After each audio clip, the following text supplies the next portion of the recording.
warahmatullahi wabarakatuh. Waalaikumsalam warahmatullahi wabarakatuh. Selamat siang, Pak. Selamat siang juga. Topik kita hari ini adalah root cause analysis atau RCA ya. Dari kata-katanya root itu ya akar ya. Root cause berarti akar penyebab atau akar masalah. Nah, analisis ya menganalisanya. Jadi apa itu root cause analysis? Itu adalah proses atau cara kita mengidentifikasi permasalahan yang mendasari adanya perubahan kinerja suatu peralatan. Jadi, concern kita sebagai tim maintenance itu adalah adanya perubahan terhadap kinerja peralatan itu. Nah, selain itu, root cause itu juga menganalisis kemungkinan-kemungkinan yang berpotensi menjadi penyebab terjadinya suatu kejadian yang tidak diharapkan. Oke, pada PowerPoint saya kelihatan ada dua warna ya, warna hitam dan warna biru. Nah, mengidentifikasi masalah yang mendasari adanya perubahan, itu artinya sudah terjadi. Perubahan itu sudah terjadi, lalu kita identifikasi apa sih penyebabnya. Mungkin perubahannya menyebabkan kinerjanya sudah tidak memenuhi yang kita harapkan lagi, sehingga perlu kita selidiki apa sih sebetulnya penyebabnya ini. Penyebab utamanya. Nah, itu disebut sebagai reaktif karena sudah terjadi baru kita melakukan kegiatan reaksi reaktif. Nah, ada juga yang warna biru itu menganalisis kemungkinan-kemungkinan yang berpotensi menjadi penyebab terjadinya suatu kejadian yang tidak diharapkan. Nah, kejadian tidak diharapkan ya biasanya di antara lain penurunan tadi. Nah, itu namanya proaktif ya, kalau kita menganalisis kemungkinan-kemungkinan. Artinya belum terjadi, tapi kita sudah waspada, kira-kira apa yang berpotensi ya, sehingga kita bisa menangani sebelum kejadian itu terjadi. Nah, kegiatan itu disebut sebagai kegiatan root cause analysis yang proaktif, sebutnya proactively. Sementara yang ini adalah reaktif. Nah, dengan kata lain, kita bisa simpulkan bahwa root cause analysis itu adalah metode evaluasi yang terstruktur untuk mengidentifikasi akar masalah suatu kejadian yang tidak diharapkan. Dengan tindakannya akurat untuk mencegah terulangnya kejadian yang serupa di kemudian hari. Nah, ini yang lebih kepada reactively.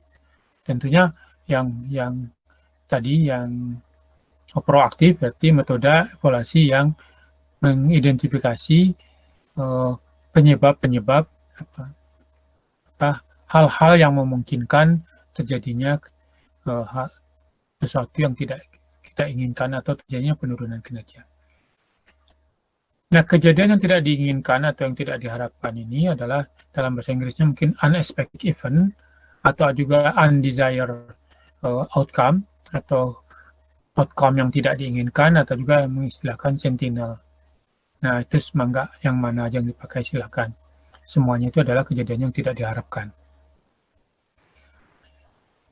Berupa apa itu? Antara lain berupa failure, memang rusak, gagal, fail, atau bisa juga beranomali, tadinya panas kok sekarang jadi dingin, atau kejadian tidak diharapkan juga berupa terlambatnya schedule delay, terjadinya delay dari penjadwalan, kan kita tidak harapkan, harusnya semuanya tepat waktu.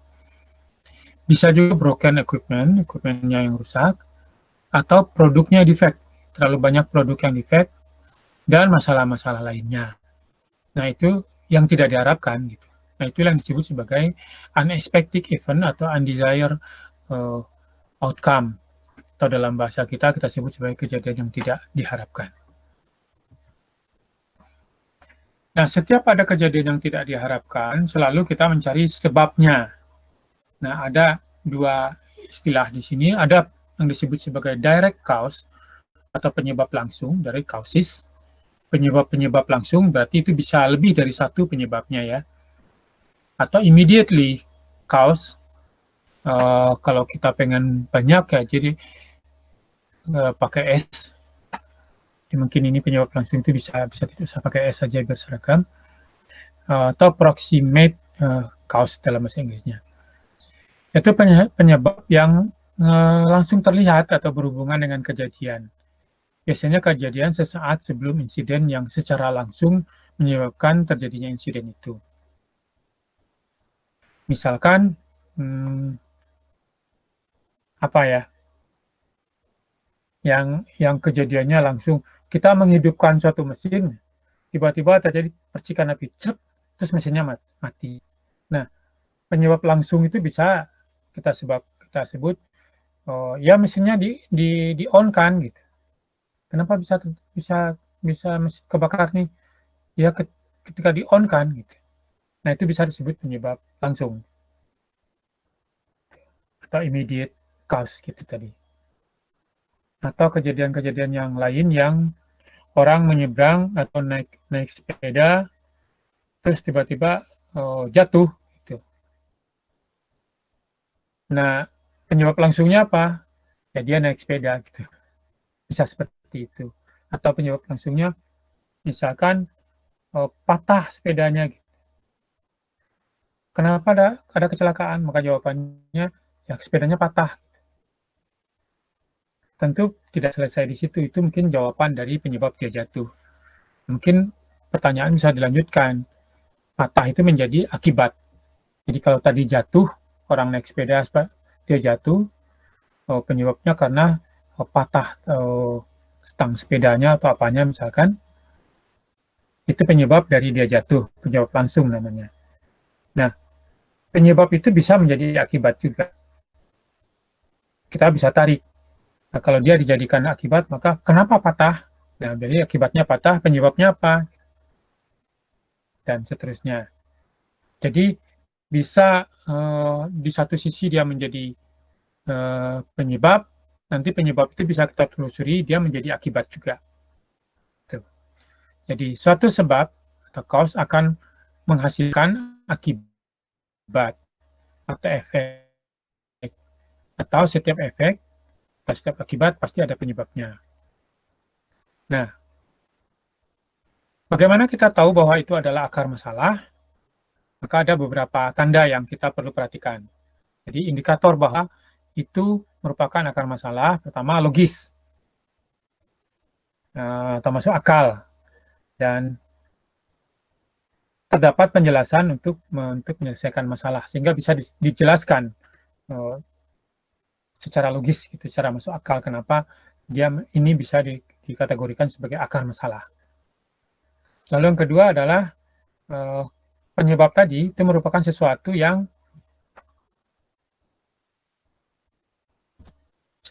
dapat dipengaruhi atau dikontrol oleh kita. Nah, itu bisa kita jadikan sebagai akar masalah. Namun kalau menuding itu sebagai akar masalahnya itu adalah sesuatu yang tidak bisa kontrol, kita kendalikan atau kita pengaruhi, maka itu tidak bisa dijadikan sebagai akar masalah. Lalu indikasi yang lain bahwa itu adalah akar masalah, jika solusinya dilaksanakan, maka ada harapan atau menurut perkiraan kita, ada harapan bahwa yang secara realistis agar tidak terulang atau berkurang frekuensinya. Jadi kejadian yang tidak kita inginkan tadi, maka ada harapan realistis agar tidak terulang atau berkurang frekuensinya kejadian yang tidak kita harapkan itu tadi. Dan sebaiknya kalau kita menangani itu, maka itu memang merupakan kesimpulan atau kesepakatan dari beberapa penelitian, penelaahan, observasi, dan analisis kita, sehingga kita anggap itu sebagai akar masalahnya. Itu syarat, itu indikasi bahwa dia merupakan akar masalah. Nah, ini contoh tangga-tangganya, jadi diagram alirnya. Mungkin pertama terjadi sesuatu kejadian yang tidak sesuai dengan yang kita harapkan, outcome yang tidak diharapkan, maka dari outcome tadi kita bisa telusuri, bisa kondisi, bisa event, bisa kejadian 1, kejadian 2 yang kita duga sebagai penyebabnya. Jadi penyebab itu bisa saja tidak satu, bisa beberapa macam. Lalu penyebab itu tadi diturunkan lagi. Kondisi misalkan kenapa kejadian itu bisa terjadi. Gitu. Ini kenapa kondisinya bisa terjadi seperti ini. Sehingga kita ada turunkan lagi ke bawah penyebabnya, jadi akibat dan seterusnya sampai pada ujungnya. Kalau kita lihat di sini, ujungnya ini yang kita anggap sebagai akar masalah tadi. Sehingga kalau ini ditangani, kita harapkan kejadian serupa tidak terjadi lagi. Atau kalaupun terjadi, tidak sesering sebelumnya. Mungkin sebelumnya tiap bulan, mungkin sekarang jadi 6 bulan sekali. Kejadian itu. Maka itu bisa kita anggap sebagai root cause. Paling tidak untuk saat itu. Nah, idealnya, begitu root cause-nya atau akar masalahnya kita tangani, kan ini analisis itu harusnya kan menghasilkan sesuatu kesimpulan. Kesimpulan itu akan memberi rekomendasi atau saran harus dilakukan apa. Nah, saran itu harus ditindaklanjuti. Nah, kalau sudah ditindaklanjuti saran tadi, ternyata kejadian yang tidak diinginkan yang serupa tidak terjadi lagi di kemudian hari, maka kita katakan bahwa sarannya sudah benar. Atau ibarat dokter, obatnya sudah benar. Tapi kalau ternyata bulan kemudian terjadi lagi, sudah kita laksanakan sarannya, tapi ternyata kerusakan yang sama atau kejadian yang tidak diinginkan yang lain itu terulang lagi, sama lagi persisnya. Nah, berarti obat yang kita terapkan itu belum dapat dikatakan sebagai akar masalahnya. Analisis kita perlu kita ulangi lagi dari awal dan seterusnya. Ada paling tidak ada 7 langkah. Jadi beberapa buku membuat macam-macam, ada yang 6, ada yang 7, ada yang 5. Saya coba buat yang 7 ini. Ada 7 langkah-langkah atau tahapan yang perlu kita lakukan ketika kita membuat atau ingin menyelesaikan atau menganalisis suatu akar masalah dari suatu kejadian yang tidak diinginkan. Langkah pertama adalah mengidentifikasi kejadiannya sendiri. Jadi kita betul-betul harus mempelajari ini kejadiannya seperti apa sih. Kita amati yang tadi proximity tadi yang sebelum ini ya. Nih, proximity cause ini kira-kira apa ya? Tanyakan apa yang dilakukan, kenapa bisa ini terjadi. Biasanya operatornya nggak tahu tadi kita menyalakan ini, menyalakannya bagaimana, apa yang terjadi, ada apa di sekitar situ, kita pelajari. Kita pelajari semuanya, kita catat semuanya, tapi dalam langkah pertama ini kita tidak mencari penyebabnya, kita hanya mencari, pokoknya kumpulkan saja data.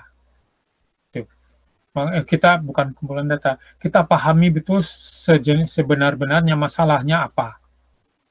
Supaya kita bisa mencari alternatif untuk penyelesaian masalah, atau kita bisa mencari, menentukan sumber daya apa aja yang kita perlukan ketika kita ingin menyelesaikan masalah ini. Jadi, perlu sekali kita tahu. Nah, ini saya mengingatkan dulu nasihat dosen saya ketika saya kuliah dulu. Kalau kamu ujian, maka langkah pertamamu adalah memahami betul pertanyaan itu apa. Apa yang ditanyakan oleh si pembuat soal ini. Atau jawaban apa yang diinginkan oleh si pembuat soal ini. Itu yang perlu kamu pahami. Menurut beliau itu, 60% jawaban dari soal itu ada pada soal itu. Karena itu baca soalnya sekali, 2 kali, 3 kali, sampai kamu paham betul apa yang diinginkan. Jangan sampai jawaban yang diberikan tidak sesuai dengan yang diharapkan oleh penanya. Atau kita tidak menjawab pertanyaan yang ditanyakan pada soal itu. Nah, kalau kejadian itu terjadi kan sayang, kita sudah merasa menjawab tapi tidak dapat nilai apa-apa. Jadi itu identifikasi masalah. Nah, dari situ setelah kita memahami betul masalahnya, baru kita perkirakan kira-kira apa ya penyelesaiannya, penyebabnya apa. Dengan itu kita bentuklah tim. Nah, tentu seberapa besar tim atau apa aja anggotanya tim itu yang diperlukan. Nah, tentu itu sangat tergantung kepada pemahaman kita tentang kejadian yang terjadi. Kejadian yang tidak diharapkan itu apa? Apakah begitu besar? Sehingga tim apa aja yang kita butuhkan untuk menyelesaikan masalah itu.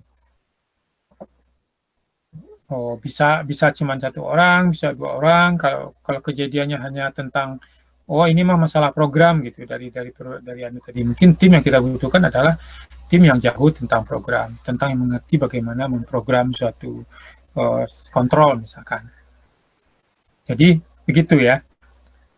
Itu berangkat dari identifikasi tadi. Nah, dari tim tadi lalu dilakukan rapat, perundingan, dari situ kita sepakati dengan masalah yang sudah kita pahami apa masalahnya, timnya sudah ada, lalu kita sepakati langkah-langkah berikutnya.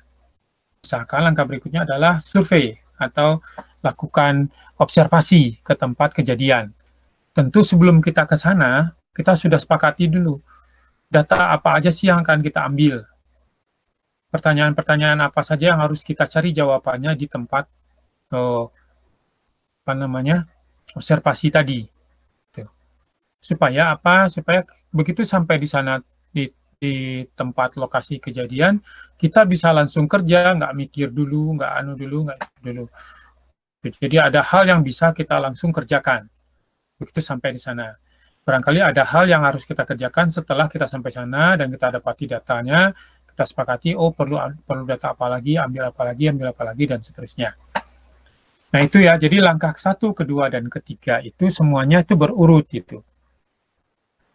Setelah datanya kita dapatkan, data-data tentang entah ukurannya, entah dimensinya, entah temperatur, entah dampak kerusakannya kemana saja, bagian mana saja yang rusak, bagian apa saja yang perlu menurut kita curigai bisa jadi penyebab kerusakannya dan seterusnya, maka kita coba pastikan uraian kronologi kejadiannya. Nah, kalau tadi insiden yang kejadian yang kita pengen tahu tadi itu dari observasi adalah kejadian yang berasal dari saksi mata.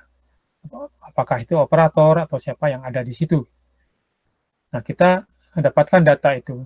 Lalu dari data tadi kita kaitkan, dari cerita-cerita tadi kita kaitkan dengan data-data yang ada di kita, sehingga dapatlah kronologi kejadian itu. Barangkali kronologinya bisa tidak satu ya, mungkin ada beberapa alternatif. Tuh.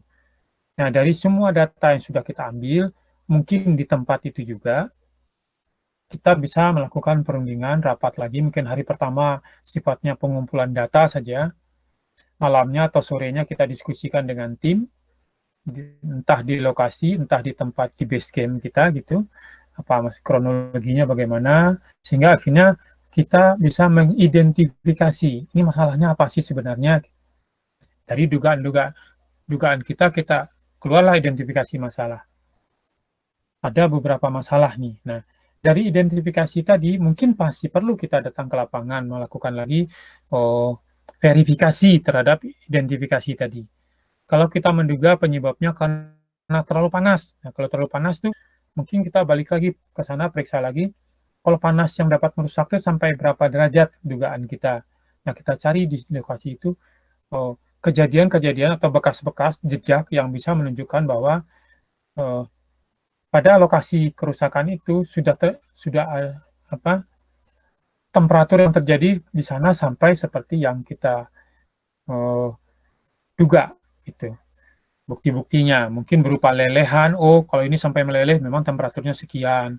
Ternyata kalau kita duga tadi terlalu panas, kita cari ke tempat, tidak ada menunjukkan tanda-tanda bahwa panasnya berlebih.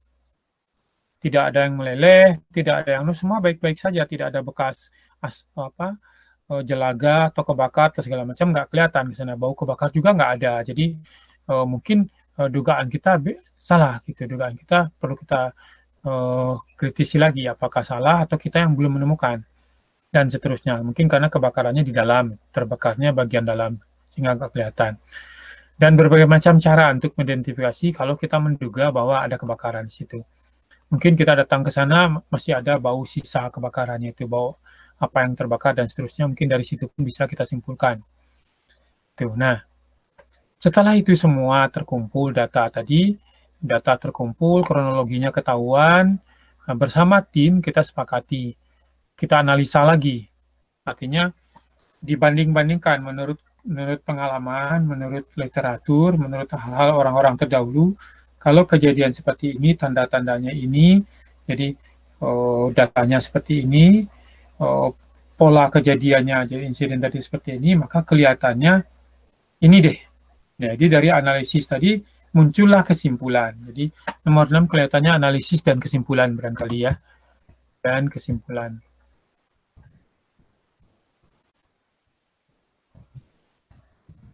Nah, dapatlah kita menyimpulkan bahwa ini penyebabnya ternyata ini. Ini bisa terjadi adalah ini dengan kronologi ceritanya, sehingga laporan kita itu nanti lengkap dengan kronologi yang disupport oleh data dan bukti-bukti, maka kita menarik kesimpulan bahwa penyebabnya ini. Nah, dari kesimpulan kita itu, maka akan keluarlah solusi kita, atau rekomendasi kita, atau saran kita. Jadi, ya, rekomendasi itu bisa berupa solusi, berupa saran, tindakan, atau apa yang harus dilakukan. Nah, itulah obatnya. Jadi, analisa root cause analysis ini harusnya tujuannya sampai ke rekomendasi tadi, ke obatnya. Itu. Nah, sampai di sini ada yang ditanyakan. Kira-kira begitulah kronologi untuk root cause analysis.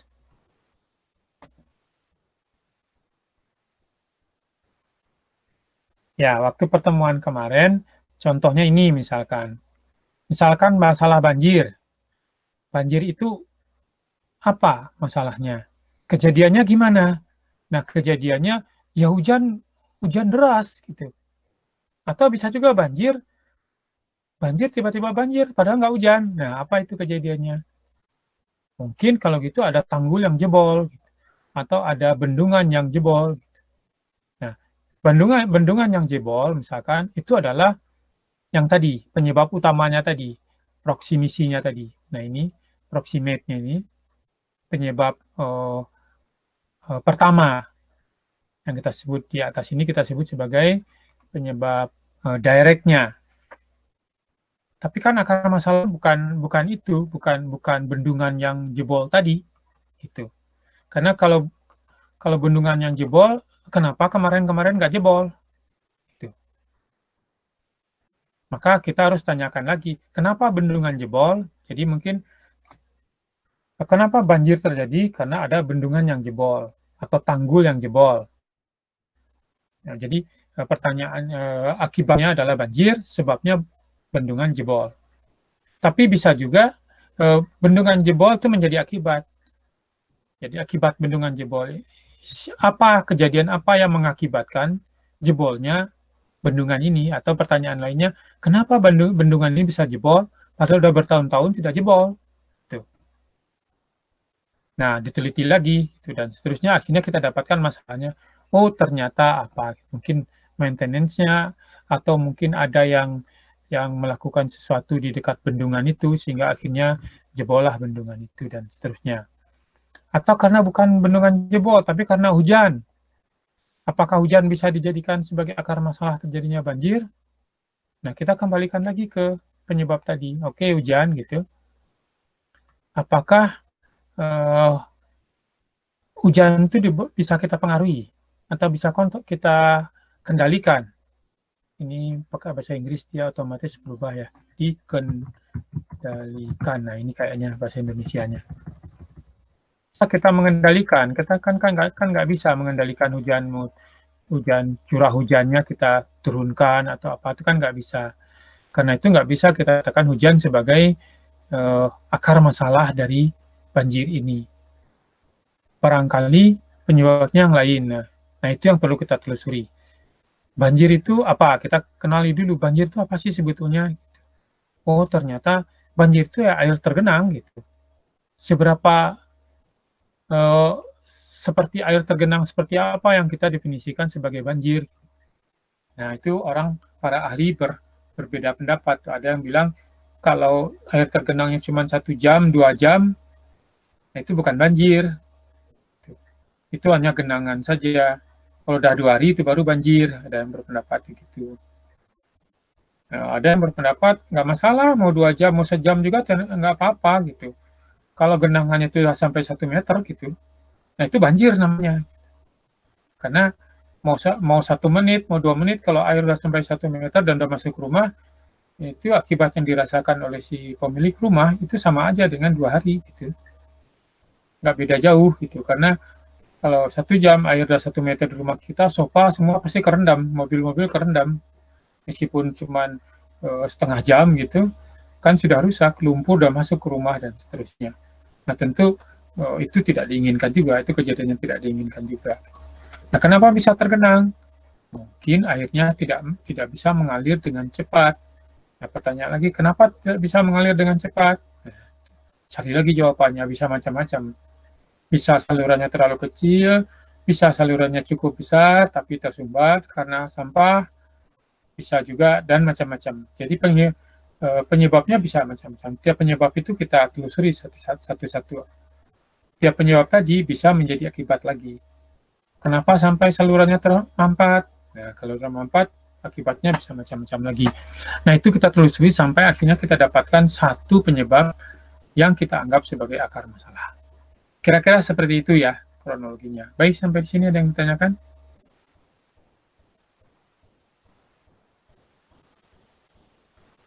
Nah, salah satu metode yang paling umum dalam mencari akar masalah ini yang disebut dengan 5Y gitu ya.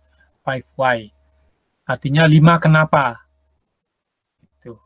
Nah, ini mungkin yang kemarin yang saya. Jadi salah satu metodenya adalah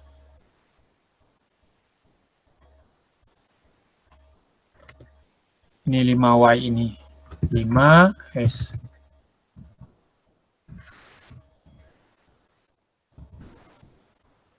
Nah, barangkali metode ini tidak sulit, sehingga Anda bisa lakukan sendiri, ya, seperti yang saya katakan tadi. Kalau banjir ini diduga bahwa akibat tanggul yang jebol, maka kita langsung datang ke lokasi tanggul, cek jebol nggak. Ternyata enggak, kalau gitu bukan itu sebabnya. Atau kalau ternyata jebol, maka berarti itu adalah penyebab pertamanya atau penyebab langsungnya, direct cause-nya, direct cause-nya. Tentu ada masalah yang lain. Kenapa sampai jebol tanggul ini? Bisa karena umurnya yang sudah lama, perawatan tidak baik, dan seterusnya, sehingga akhirnya kita dapatkan jawaban yang benar. Itu. Nah, biasanya pertanyaannya itu sampai 5 ini. Nah, pada umumnya pertanyaan kelima itu sudah dapat akar masalahnya. Atau belum sampai 5 juga akar masalahnya sudah terjawab. Jadi jawaban kayak tadi, kenapa banjir? Karena tanggulnya jebol. Kenapa tanggul jebol? Karena dapat beban kiriman air yang besar. Kenapa beban kiriman airnya besar? Dan seterusnya. Ya, karena ada hujan di sana. Gitu. Ada air dari sana. Kenapa kalau hujan besar di sana kok semua melimpah ke sini? Apakah tidak ada saluran yang lain? Gitu, dan seterusnya. Sehingga akhirnya kita dapatkan jawaban yang bisa kita anggap sebagai akar masalah. Apa cirinya akar masalah tadi? Ada 4 paling tidak ya. Akar masalah adalah logis, masuk akal, sehingga terdapat penjelasan untuk penyelesaian masalahnya, sehingga kita dapat cara untuk menyelesaikan masalah itu. Nah, itu logis. Kalau jawabannya karena curah hujan besar, kalau curah hujan besar kan nggak bisa itu dijadikan akar masalah, karena kita nggak punya penyelesaian masalah terhadap curah hujan yang besar. Mungkin itu penyebab langsung saja. Gitu. Nah, kenapa kalau curah hujan besar dia jadi banjir? Nah, kita telusuri lagi. Karena aliran air tidak mengalir ke sana dengan semestinya. Nah, harusnya sebesar apapun curah hujan, langsung lewatkan saja kalau salurannya benar. Berarti ada masalah di saluran. Kenapa masalahnya apa di saluran? Bisa tersumbat tadi, bisa terlalu kecil, bisa ya kurang cukup tadi, dan seterusnya. Sudah besar tapi tersumbat, ada pemukiman di sana yang mengganggu aliran dan seterusnya.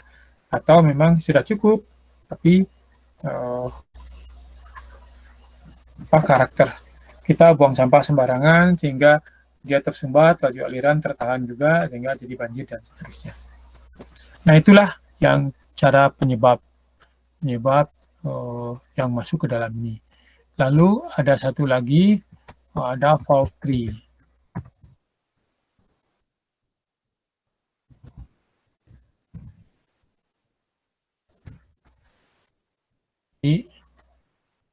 ini ya, pohon kesalahan artinya.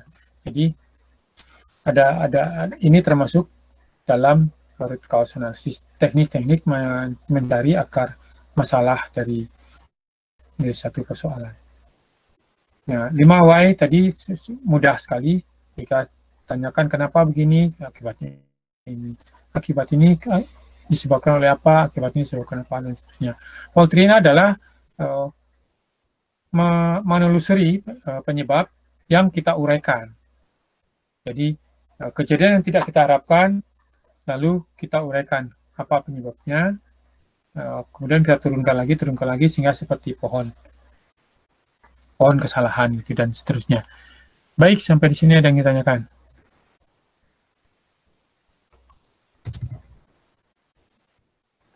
Cukup jelas, Pak. Cukup jelas ya, silakan. Saya belum ada, Pak.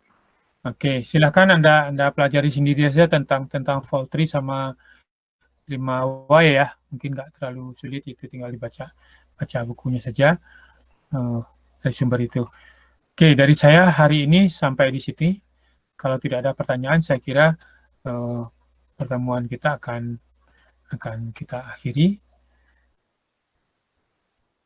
Kita ketemu lagi di waktu yang akan datang dengan mengucap alhamdulillah, alhamdulillah,